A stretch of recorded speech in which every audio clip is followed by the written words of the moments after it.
നബി സല്ലല്ലാഹു അലൈഹി വസല്ലം പറഞ്ഞു. ഇമാം ബുഖാരി ഉദ്ധരിച്ച ഹദീസും കാണാം, അതുപോലെ തിർമിദി ഉദ്ധരിച്ച ഹദീസിൽ ഒന്നുകൂടി മുദ്ദഈ മുദ്ദഅ രണ്ടുപേരെ കുറിച്ചുമുള്ള പരാമർശമുണ്ട്. തിർമിദി റിപ്പോർട്ടിൽ ഇന്നൽ ബയ്യിനത അലൽ മുദ്ദഈ, വാദിയുടെ ബാധ്യതയാണ് തെളിവ് കൊണ്ടുവരേണ്ടത്. അപ്പോ ഒരുപാട് സാരമായ പോരായ്മകൾ, അബദ്ധങ്ങൾ, വ്യതിയാനങ്ങൾ ഒരുപാടുണ്ടായിട്ടുണ്ട് എന്ന് പറയുന്ന തൗഫീഖ് എണ്ണി എണ്ണി പറയുകയും ഓരോ വ്യതിയാനങ്ങൾക്കും ഇന്ന തെളിവുകൾ കൊണ്ട് തെളിയിക്കാൻ സാധിക്കും എന്ന് പറഞ്ഞ് അത് തെളിയിക്കേണ്ടത് വാദിയുടെ ബാധ്യതയാണ്. അപ്പൊ തൗഫീഖിന്റെ കോർട്ടിലാണ് പന്ത്.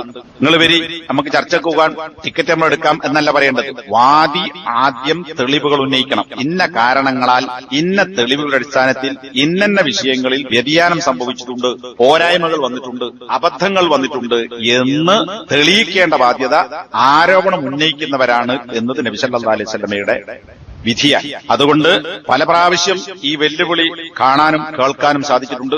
അതുകൊണ്ട് തൗഫീഖിനോട് ഉണർത്താനുള്ളത്, നീ ഹക്കിന്റെ ആളാണെങ്കിൽ, സത്യത്തിന്റെ ആളാണെങ്കിൽ, പറയുന്നത് പരലോകത്തിന് വേണ്ടിയാണെങ്കിൽ, അള്ളാഹുവിന്റെ വജഹ് ഉദ്ദേശിച്ചുകൊണ്ടാണെങ്കിൽ, തൊള്ളപടായി വിളമ്പാതെ അങ്ങാടി പീടികക്കോലായിലെ ബസ് സ്റ്റോപ്പിലെ ഈ നിരങ്ങി നീങ്ങുന്ന രാവിലെ മുതൽ വൈകുന്നേരം വരെ സംസാരിക്കുന്ന ആളുകളുടെയെങ്കിലും ആ മാന്യത പോലും ഇല്ലാത്ത സംസാരങ്ങൾ നടത്തരുത് എന്നുള്ളതാണ്. പറയുന്നത് സത്യമാണെങ്കിൽ തെളിവുകൾ നിരത്തി അത് സ്ഥാപിക്കുക. അത് നിന്റെ ബാധ്യതയാണ്. നബി സല്ലല്ലാഹു അലൈഹി വസല്ലം പഠിപ്പിച്ച ബാധ്യതയാണ്. ഞങ്ങൾക്കുള്ള ബാധ്യത, നീ പറയുന്ന കാര്യങ്ങൾ തെളിയിക്കേണ്ടത് ഞങ്ങളുടെ ബാധ്യതയല്ല, തെളിയിക്കേണ്ടത് നീയാണ് വാദി, ഞങ്ങൾ പ്രതിയാണ് നിന്റെ വാദപ്രകാരം. നബി പറയുന്നു, വൽ യമീന അലൽ മുദ്ദഅ അലൈഹി, ആരുടെ മേൽ ആരോപണം ഉന്നയിക്കപ്പെട്ടുവോ, അതായത് പ്രതിയുടെ ബാധ്യത എന്ന് പറയുന്നത് സത്യം ചെയ്ത് പറയലാണ്. അങ്ങനെ ഒരു സംഭവമില്ല. കാരണം നമ്മൾ തെളിവുണ്ടാവില്ല, നമുക്ക് പിഴവുണ്ടെങ്കിൽ പിഴവുള്ള ആളുകളെ പറയേണ്ടത്. അപ്പൊ പിന്നെ ആരോപിതരായ ആളുകൾക്ക് പ്രതിക്കുള്ള പണി എന്താ?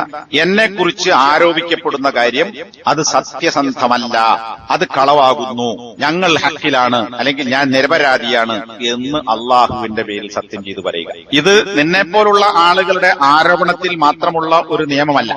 ഏതൊരു വിഷയത്തിലും, എന്തൊരു കേസാകട്ടെ, വ്യഭിചാരമാകട്ടെ, കളവാകട്ടെ, അഴിമതിയാകട്ടെ, എന്ത് വിഷയമുണ്ടെങ്കിലും ശരി, വാദിയുടെ ബാധ്യതയാണ് തെളിവ് കൊണ്ടുവരേണ്ടത്. അതുകൊണ്ട് തന്നെ ഞങ്ങൾക്കിവിടെ ഒറ്റ ഉത്തരവാദിത്തമുള്ളൂ. നിങ്ങൾ പറയുന്ന തരത്തിലുള്ള സാരമായ പോരായ്മകളോ അബദ്ധങ്ങളോ വ്യതിയാനങ്ങളോ ഞങ്ങളിൽ സംഭവിച്ചിട്ടില്ല. അള്ളാഹുവാണ് സത്യം, അള്ളാഹുവാണ് സത്യം എന്ന് ഞങ്ങൾക്ക് ഉറപ്പിച്ച് പറയാൻ പറ്റും. ഇനി ഉണ്ടെങ്കിൽ അത് സൂചിപ്പിച്ചാൽ തിരുത്താൻ ഞങ്ങൾ തയ്യാറാണ്. പക്ഷേ ആദ്യം നീ നിന്റെ പണിയെടുക്കുക. മാന്യമായി തെളിവനുസരിച്ച് സംസാരിക്കുകയാണെങ്കിൽ നിന്റെ ആരോപണം ഞങ്ങൾ പരിശോധിക്കും. നിന്റേത് മാത്രമല്ല, നിന്റെ ഉസ്താദായ മൊഹ്സിൻ പൊന്നാനിയുടേതും ഞങ്ങൾ പരിശോധിക്കും.